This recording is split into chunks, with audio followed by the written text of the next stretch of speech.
Assalamualaikum warahmatullahi wabarakatuh. Perkenalkan, kami dari kelompok 10. Saya sendiri Miladuna Ilma dan teman saya Eliana Novitasari serta Lulu Indah. Di sini kami akan menjelaskan tentang penyajian laporan keuangan sesuai SAK Syariah. Yang pertama, ruang lingkup. Ruang lingkup diterapkan dalam penyajian laporan keuangan entitas syariah. Entitas syariah sendiri yaitu entitas yang melaksanakan kegiatan usaha berdasarkan prinsip syariah yang dituangkan dalam anggaran dasarnya.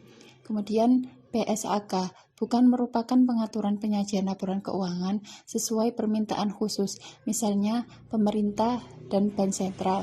Yang pertama, PSAK ini paling cocok untuk entitas berorientasi profit.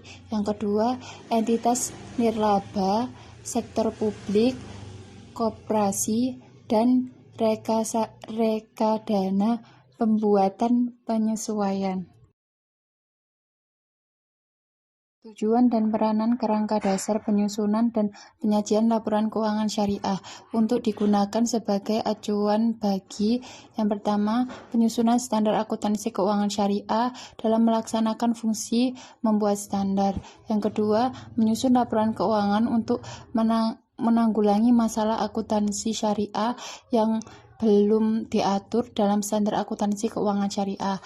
Yang ketiga, auditor dalam memberikan pendapat mengenai apakah laporan keuangan disusun sesuai dengan prinsip akuntansi syariah yang belum umum.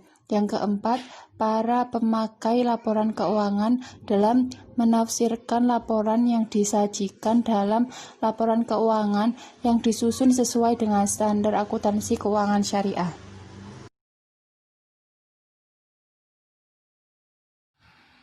Saya akan melanjutkan penjelasan dari Miladuna, yaitu kebijakan akuntansi. Jika PSAK belum mengatur, maka manajemen harus menetapkan suatu kebijakan untuk memastikan bahwa laporan keuangan syariah menyajikan informasi sebagai berikut. Yang pertama, relevan. Yang kedua, dapat diandalkan. Pengertiannya, mencerminkan kejujuran penyajian, menggambarkan substansi ekonomi, bukan bentuk hukum, netral, mencerminkan kehati-hatian, mencakup semua yang material. Periode pelaporan disajikan secara tahunan. Bila tidak demikian, maka entitas wajib mengungkapkan: pertama, alasan penggunaan periode tersebut. Yang kedua, fakta jumlah komparatif yang tidak dapat diperbandingkan. Kemudian, asumsi dasar. A. Dasar akrual. Laporan keuangan disajikan atas dasar akrual.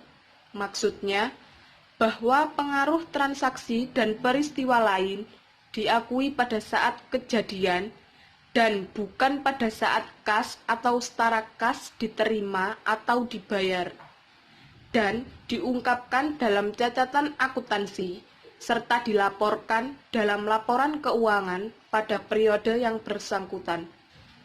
B. Kelangsungan usaha. Laporan keuangan biasanya disusun atas dasar asumsi kelangsungan usaha entitas syariah yang akan melanjutkan usahanya di masa depan. Oleh karena itu, entitas syariah diasumsikan tidak bermaksud atau berkeinginan melikuiditas atau mengurangi secara material kalau usahanya. Jika maksud atau keinginan tersebut timbul, laporan keuangan mungkin harus disusun dengan dasar yang berbeda dan dasar yang digunakan harus diungkapkan. Selanjutnya, ada karakteristik kualitatif pelaporan keuangan syariah. Yang pertama, dapat dipahami. Yang kedua, relevan. Yang ketiga, materialitas. Yang keempat, keandalan. Yang kelima, penyajian jujur. Yang keenam, substansi mengungguli bentuk.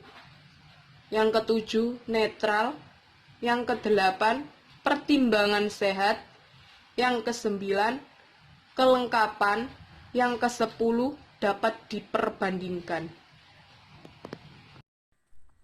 Saya akan melanjutkan penjelasan dari Eliana, yaitu komponen laporan keuangan syariah.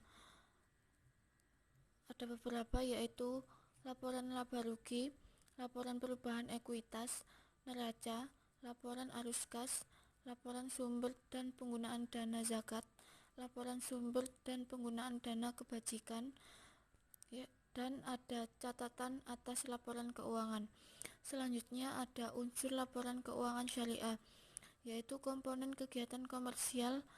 Yang ke-1, laporan posisi keuangan atau disebut A sama dengan K ditambah DST ditambah E. Yang kedua, laporan laba rugi. Yang ketiga, laporan arus kas. Yang keempat, laporan perubahan ekuitas. Kemudian ada komponen kegiatan sosial. 1. Laporan sumber dan penggunaan dana SIS. Yang kedua, laporan sumber dan penggunaan dana kebajikan. Kemudian ada catatan atas laporan keuangan. Komponen laporan keuangan lainnya. Laporan lain terkait tanggung jawab khusus entitas syariah. Demikian dari kelompok kami, mohon maaf apabila ada salah kata. Wassalamualaikum warahmatullahi wabarakatuh.